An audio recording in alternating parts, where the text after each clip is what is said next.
for all of the teamwork we've been seeing over these past few months in organizing this forum. To you and to your team, thank you very much. I would like to highlight two key ideas from your words, which are just about closing words. You have mentioned some interesting highlights from what we've talked about. But what you said about the 18 model laws that Parliamentary has available on its website for all of the countries present here, and all of those who are following us on the stream, this is a very concrete contribution to the Parliamentary Intelligence Security Forum. 18 model laws that are developed that can be used to introduce legislative reforms, not just in Latin America, but in many other countries, in many other regions, and many other similar parliaments, those similar to the Parlatino around the world. I'm glad that you mentioned that about the 23 lights. I had counted them and I was trying to figure out exactly why there were 23, so I appreciate you mentioning that. I would like to invite Mauricio Vieira next. He is our chair on countering illicit trade and preventing transnational organized crime from the University for Peace from the United Nations.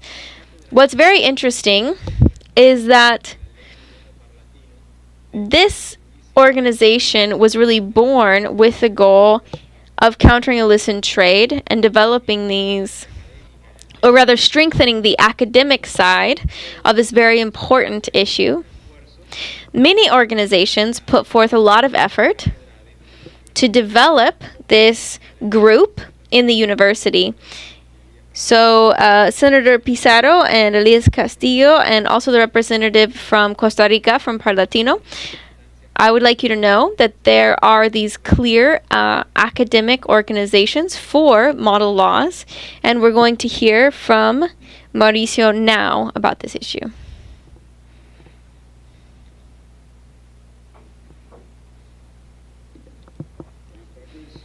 Good afternoon, everyone.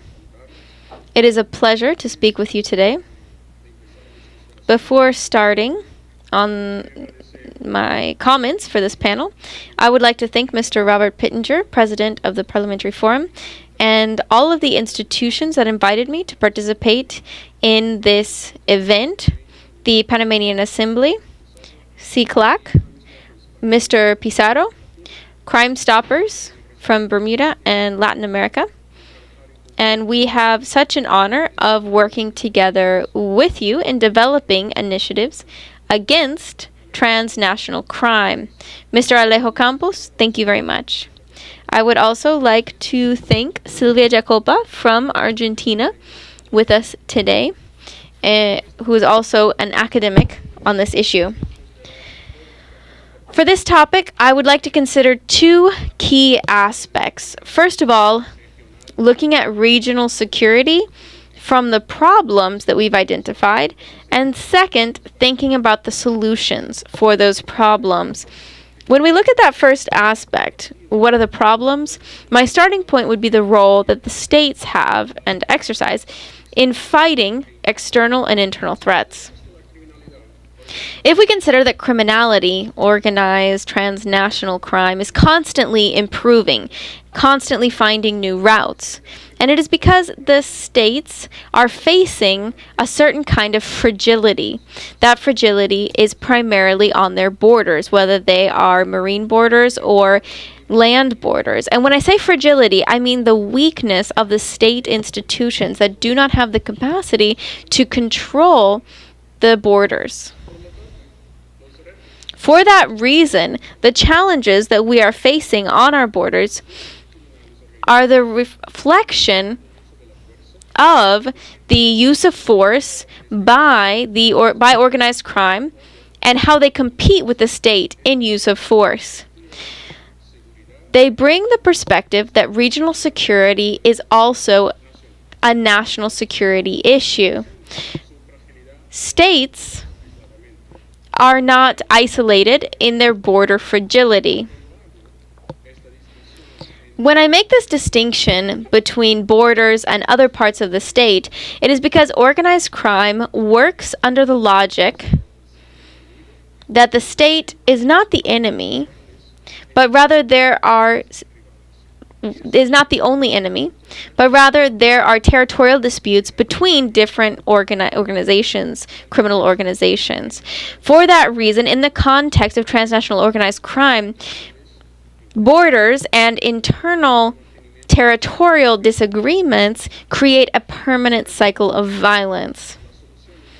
The second aspect, that is solutions for these problems, I think that it's obvious that we must strengthen the state and stop the monopoly on violence by developing philosophies and theories for defense, including border control and internal territorial control. This can happen through information exchange, other levels of cooperation, but regional security depends directly on a training, capacity building process. Those who are in charge of protecting the state must do this. Fighting illicit commerce is part of what we study, and we have contributed in several different ways. Multidimensional border security is a class that we offer from the University in São Paulo, and it has trained more than 200 police officers from Brazil, Argentina, and Paraguay. These are officers who work together on that triple border.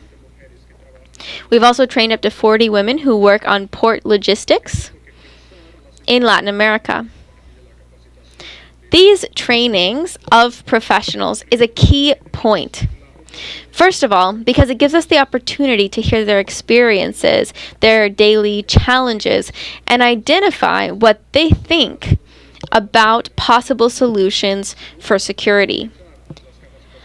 Also, we can take advantage of these trainings to develop knowledge and databases about this knowledge. We are innovating and creating regional security that is designed from the ground up for these professionals. Beyond just these specific trainings, in my perspective, regional security also depends on a collective awareness of this issue. Here, media plays a key role to provide increased support on this issue. Manipulating information, fake news. There's a constant development for training for media in Central America from our organization. If reporters are threatened because they cover transnational crime, what is the threat of not covering transnational crime? It is so important to have awareness so that we can cover all of these issues and